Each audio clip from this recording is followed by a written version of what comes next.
kan yuti bak tele mizo tong ti hi episode 1 tru ka da to hei tuna kan da lenga amak ka ti hei enge o ka ti chen mizo tong hi ngatinge kan lam fu le te lo ka te chen ka ti chu chim mar chak thanga kan tong ki le kan tong thluk danga wanga a han tia han social chiam le te lo hi a oma chen khate ro chu chak chim chak mar thanga po kan lam dani nang vek ama ro chu lam dik lo tat ama tiang hi a om thina hengen binga ti kham thing ka te tin mizo tong ma ni tong ngai ngati kan thiam lo em ti te ka ngai to thina hei tam takin an ti thina an soi thina entirman sap ping kalam te hetiang chi ho hianin zopa accent ka manga zuklam no te chiam ka tum lo zuklam fel fai te chiam ka tum lo zopa accent in kalama hei indian accent vai ho te nan ngai thu tak te chiam lo tin asa pho te po hi rong kal se ka ming pon lam fia thiam don lo pai je tin an lam don chu tlai kara ke ina nal takan phing lam ka lo tum na chan tur ka khabik lo amara chu nam dang amo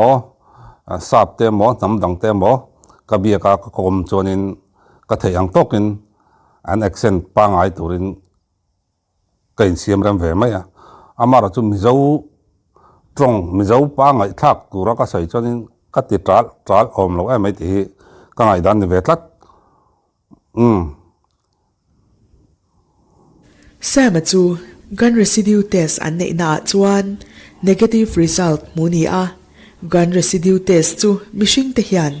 silai kan me po chuan a zen hi adar chuai thina hei hi mitlong mu mai chi ni lova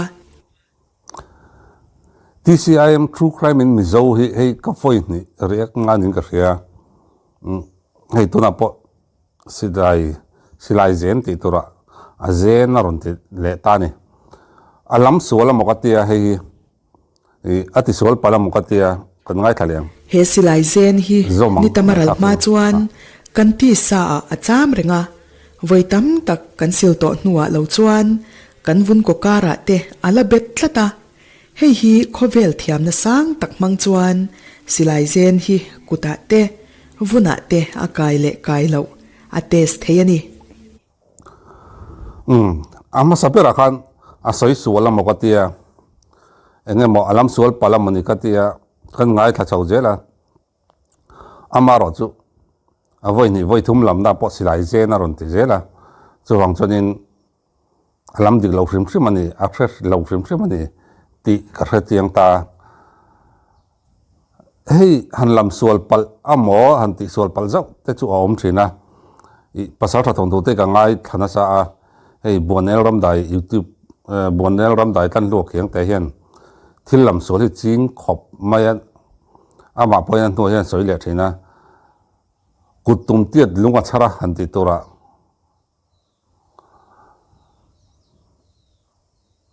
lung kutum tiat chara hanti tora hian lung kutum tiat chara hanti tora kutum tiat lunga chara ati fo mai ni nui satlak hei alam fu le thei lo thina ma poyan nui chunga soi non le kur thina khatiang chi ti sol pal kha chu om thina ni amara chu TCIM hi kariak ngamasa khan chuanin double adverb hi alam diklo thina ni alam sual na sa thina ni akal zen na te to akal zen na tiang chi khatiang chi te khan double adverb hi alam fulei thei thin lo ni true crime in mizo chia to hi achan chu kan riak du khar ta chan na po kan soi du na chan na po channel lian an nia kedi chon an subscriber te chu soi lo a liker pu ringot a liker nei ringot za da po video pakada a liker nei za ringot da po subscriber kan nei lo nia chu tiang vel channel lian chu nia amaro chu tiang a channel lian ani sia chon no pang zong nen engkim kan ngai thana sa tin thalai tam tak ngai thana sa chunga chan mizo tong hi mi zo tong so sa ta hian kan channel lian hi kan mang fo thin ani hei hanin nial enga moni ko po chu mi channel a po chon chu tiang chon ti lam chu po chon chu tiang chon ti lam ti hi om fo thin ani chu wang chanin kan mi zo tong hum hal nan le kan thang thar ten mi zo tong an lo ti dik zok nan te an lo thiam zok nan te hian hei hi channel lian te pe hi chon anin zira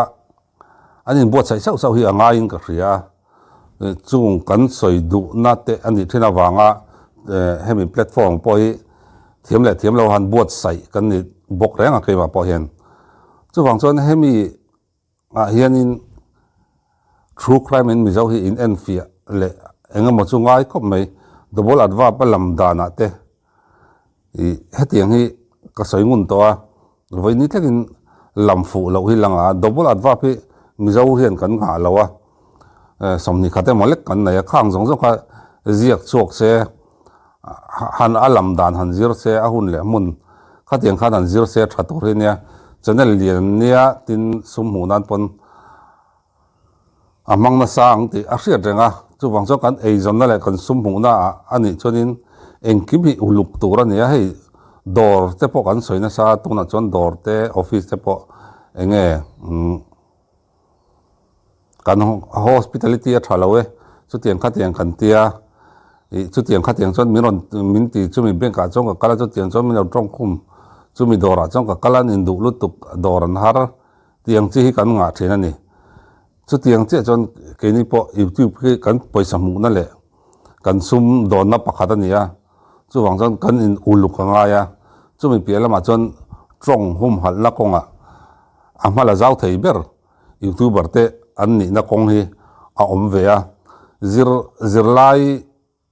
bu ringot tianin kanin zir fulei thei lo chu ania a chan chu run moi public kuiza no pang ho le engamo school no pang ho zo na nan zo an nu izat thak lutuk za thak lutuk tiang chi khani chu tiang khopa mizo tong kan thiam lo mai chu a boi thaka chu wang chonin kan youtuber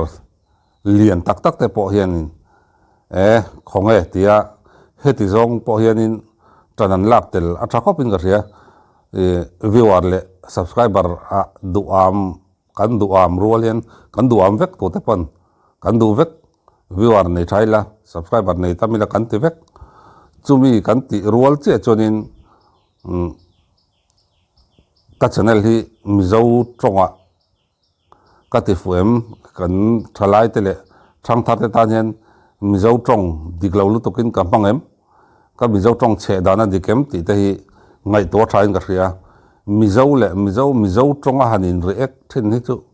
kan man diklo hanin react thin hi chu afu lo tak takani o hei chu wang chonin mizo kan nia kan tong hi kan chak lampang kol ho nan hum hal don lowa he lampang mei tei ho nan hum hal don lowa tin kachar vai ho nan hum hal don lo bangladesh ho in min hum hal sak don lo chu wang chonin a hum hal tur le a choi nung tu a choi lian tu tur chu ke mani kan nia chu wang chonin tu na po hian thin rima alak chi ni lowa in siam that na man chi nia chu wang chonin kan ti dik lo te kan fel lo na lai te hi in fril tona in fui tona chaknan man ton hi a thakop mai ole hemia kan englo chan ber chu zen ti khania zen ti torania silai zen an pi le pu te jon silai hlo ti te ponan lama tin silai zen ti la i silai hlo ti te a zo em mai ni tin hei tun laya mizo khovela tong hi chena saber le chenem berania tong hi chenema tin thil thar tama ama kan lo nei lo kan tonga po kan nei ngai lo entinan rak sekte po rok sai kan tia tun ma chon tun rak kan tia nupok ipanon tinal meya arom phua nal mai ni phone te po biak lat na video call te po biak mu theina han te moi mai ni kamang ram tren ke chu mizo tong hi chu wang chonin kan tong alam te reng he chu kan tong in man sama kan tong a dik thei rang hi chu kan tong hen ti ti kila kan tong kan lam fu thei lo wa hi chu zir nga mi la in siam thanga male ti kha kan soi du ni ole hun man nom vek ole